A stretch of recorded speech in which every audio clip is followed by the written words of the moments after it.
amigos, e finalmente chegou a terceira e última temporada de Vikings Valhalla e nós vamos comentar tudo sobre o que aconteceu nessa temporada. E simplesmente a temporada começa com um salto temporal de 7 anos e isso basicamente muda tudo. Afinal de contas, a gente estava acompanhando ali uma série de questões, de batalhas, de objetivos, gente, e são muitos anos passados. Eu vou começar aí pelo Leaf e pra mim o arco dele continua não sendo muito interessante. Eu já tinha falado isso aqui em outras análises, né? A gente já teve aí 2 temporadas. E novamente o Leaf fica ali meio perdido, né? Basicamente, ele sai aí para fazer uma exploração, depois ele encuca com esse trem da Terra Dourada, e aí a gente já percebe que tudo está encaminhando para, na verdade, ele reencontrar a Freys e a gente ter aquele final ali de todo mundo junto. Mas basicamente, gente, não acontece grande coisa, né? A gente percebe, na verdade, que ele se tornou ali um estudioso, ficou muito inteligente, mas não tem nada muito além disso daí. E é claro, ele continua tendo aquela super proteção com a irmã dele, que é gostosa ali de ver, e é claro que foi legal ver esse reencontro. Por outro lado, gente, o Harold. O Harold,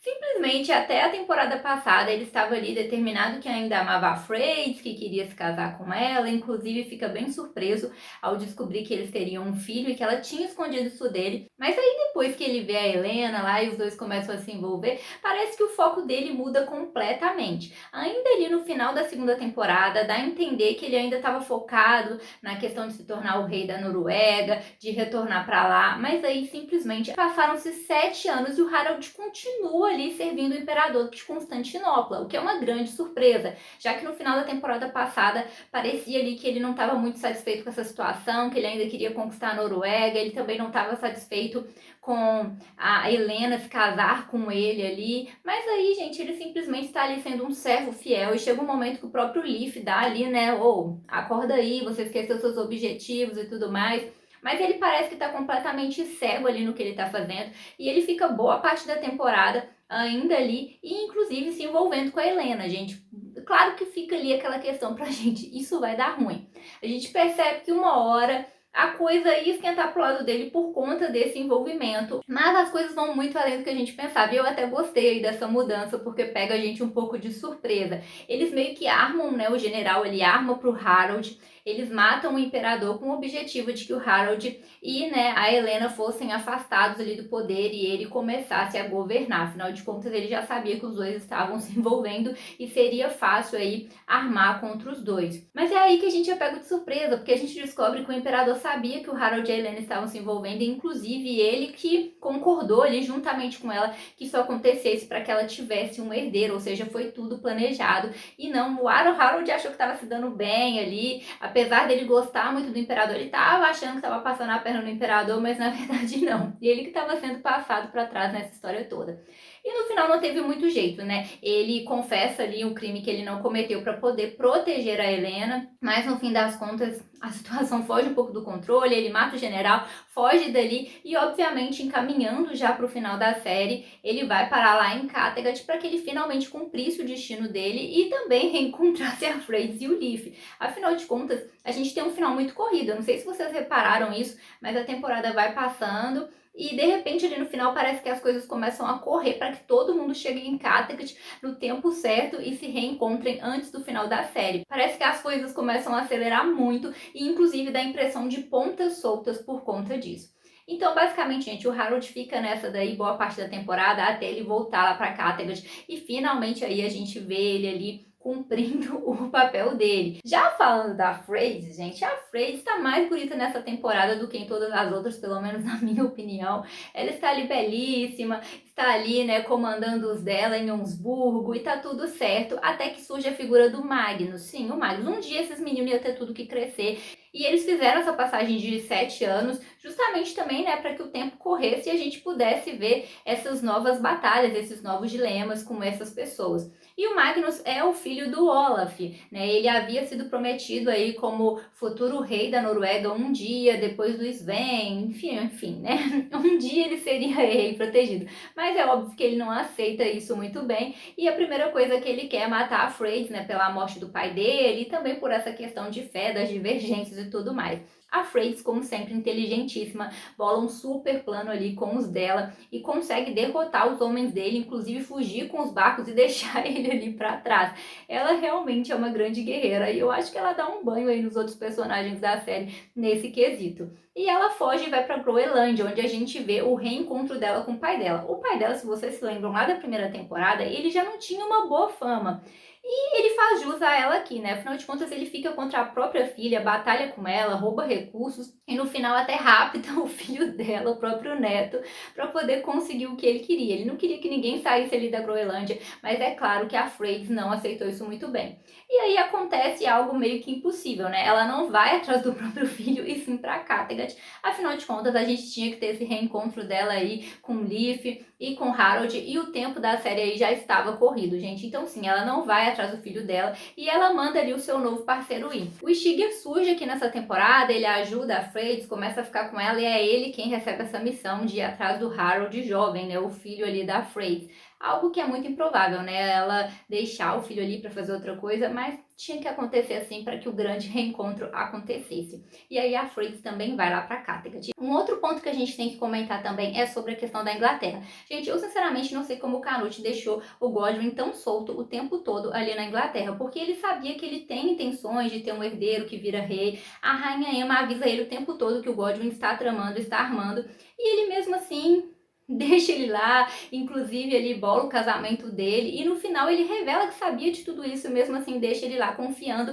que agora é o momento dele apoiar a Emma. Era muito óbvio que ele não ia apoiar a Emma e que tudo que ele puder fazer para um dia chegar no poder ele vai fazer e como ele mesmo disse, né, ficar sempre do lado de quem ele acha que vai vencer. E é isso que ele faz no final, né? Assim que o Canute morre, ele tenta dar uma pernada ali na Emma e ficar do lado de quem ele acha mais forte, porque ele sempre tenta se beneficiar de alguma forma. E eu realmente não entendo como que ele não foi morto ainda. Realmente ele é muito inteligente, mas assim, o Canute foi meio bobo de deixar essa situação postergar, e até a própria Emma, né? Tudo bem que ela não era em si a cabeça de tudo, mas ela também sabia que ele ali não era flor que se cheira e ele fica rodeando eles o tempo todo. Então, assim, eu realmente não dá para entender. E aí, finalmente, a gente chega ali na parte final da série de tudo que aconteceu em Kattegat, que basicamente é o Magnus chega ali e aí ele dá um super golpe, gente. Ele mata aquele Sven, o Sven que não serviu praticamente para nada. Ele aparece grande ali com uma mulher grávida, mas a gente não vê muito dele e ele sofre uma super traição, tem uma morte super pesada, coitado dele. E aí a gente tem a morte da mãe dele também, a ogiva. Eu confesso pra vocês que eu fiquei com pena dela, eu não curti ela em todas as temporadas, mas aqui eu fiquei com pena dela, afinal de contas, gente, ela foi trocada pelo Canute, foi traída, aí é substituída pela Emma, ela poderia ser rainha da Inglaterra e não é, então assim...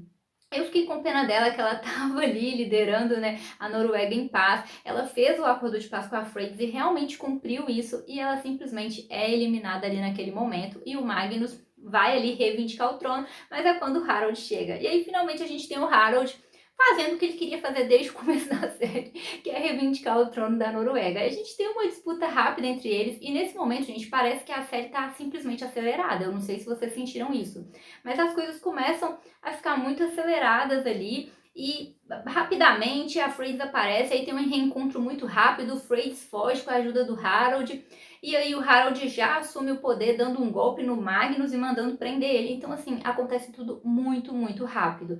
Mas nesse meio termo, eu acho que de importante que a gente teve foi o reencontro da Freys com o irmão dela, né, com o Leaf, e também com o Harold, né, gente? Afinal de contas, eles se amaram no passado, têm um filho juntos, eles têm ali finalmente esse reencontro, mas ambos percebem que não é o destino deles mesmo ficar juntos, apesar de terem um filho. Eles têm crenças diferentes, destinos diferentes, então eles reconhecem isso mais uma vez. E a Freys deixa ali as portas abertas para se um dia ele quiser conhecer o filho deles, mas ela vai embora ali com o Leaf. E ao mesmo tempo o Harold fica ali finalmente cumprindo seu destino de ser rei da Noruega e prendendo ali o Magnus, né, nessa situação toda. Então, basicamente é isso. Então, para quem ficou perdido no final, gente, o que aconteceu foi isso. O Magnus chega na Noruega e dá um golpe, ele mata o Sven e a Eogiva para que ele pudesse se proclamar rei, por conta da promessa no passado, onde Forkbeard tinha prometido para o Olaf que se ele treinasse o Sven, ele cuidaria do filho dele, do Magnus, e que quando chegasse um dia o Magnus poderia se tornar rei da Noruega. Então ele dá esse golpe matando o Sven e a ogiva para que ele pudesse finalmente se tornar rei da Noruega. Só que neste momento chega o Harald, que tinha uma promessa anterior a isso, de também se tornar rei da Noruega, e os dois disputam aí este cargo. Neste momento há uma votação e decidem que os dois devem ser reis, os dois devem liderar ali, mas é claro que isso não iria dar muito certo. E aí o Magnus coloca uma condição que é basicamente que a Freydis morra e umas outras exigências, só que o Harald e o Leif bolam um plano para que ela consiga fugir. Depois disso, o Harald passa na frente do Magnus e bola um golpe contra o próprio Magnus, fazendo com que ele seja preso e finalmente assumindo aí o reinado da Noruega como ele tanto queria. Além disso, fica aí com a porta aberta para que ele vá ver o filho dele, porque a Freydis e o Leif vão viajar em busca da Terra Dourada, né, que vai além da Groenlândia, para que eles possam ali viver, né, e ela ter finalmente o povoado dela com as crenças pagãs como ela tanto quer. Então, basicamente foi isso que aconteceu. Já lá na Inglaterra, a gente teve a morte do Canute, que tinha escolhido a Aemma para se tornar rainha, mas ela mesma sabia que essa decisão não seria respeitada quando ele morresse, então ela envia um aviso ali para o filho dela, o Edward, ir até lá para que ele pudesse ali assumir a situação. Só que, como sempre, o Godwin dá um golpe, esse aviso não chega para o Edward e, na verdade, esse aviso vai para o outro filho do Canute, para o Harefud, que ele está apoiando. Ele chega ali para poder se tornar o verdadeiro rei da Inglaterra. Só que a Emma, que não é boba nem nada, já começa ali a flertar com ele para que ela não seja morta e, ao mesmo tempo, não seja completamente destituída deste cargo. Então, na Inglaterra é assim que as coisas ficam. De uma maneira geral, gente, eu gostei da temporada, foi uma temporada com muita ação, tivemos várias cenas de luta, foi uma temporada interessante, tivemos aí, né, vários arcos acontecendo ao mesmo tempo, como é de praxe dessa série, mas eu também achei que o final ficou muito corrido, como eu disse, quando eles vão se aproximando ali de Kattegat, gente, fica muito corrido. Basicamente, a gente não vê a Freydis resolvendo as coisas direito lá na Groenlândia, a gente também não vê ela e o Leif, né, essa questão da Terra Dourada, nem o reencontro dela com o próprio filho, e nem o resgate em si do próprio filho, apesar da gente ter visto o Styr chegando ali, né, e reencontrando ele, mas assim, com certeza se tivesse mais episódios ou outra temporada, a gente teria visto as coisas um pouco mais elaboradas. Então realmente ficou tudo muito corrido. O próprio reencontro dela com o irmão e com Harold é muito corrido. Aí eles têm uma despedida rápida para que partam e tenham o final da série. E a gente tem o Harold ali se proclamando rei no final, que foi um final bacana, mas ao mesmo tempo parece que falta algo. Eu tive essa impressão que fica faltando alguma coisa. A gente quer ver mais, né? Parece que é um final, uma ponte, na verdade, né? E não um encerramento em si. Mas eu gostei sim da temporada, eu gostei do desfecho, né? Os personagens principais tiveram aí um desfecho feliz no final das contas. Acho que na Inglaterra, onde as coisas ficaram mais em aberto, fica aquela impressão de é este o final? Mas, de uma maneira geral, foi sim um final interessante. E é aquilo, né? Uma história sendo contada, então nunca tem ali um finalzinho redondinho em si. Mas deixa pra mim nos comentários o que vocês acharam dessa temporada, desse final. É o que vocês esperavam, não é? Deixa tudo aí pra eu saber. Então é isso, galera. Tchauzinho!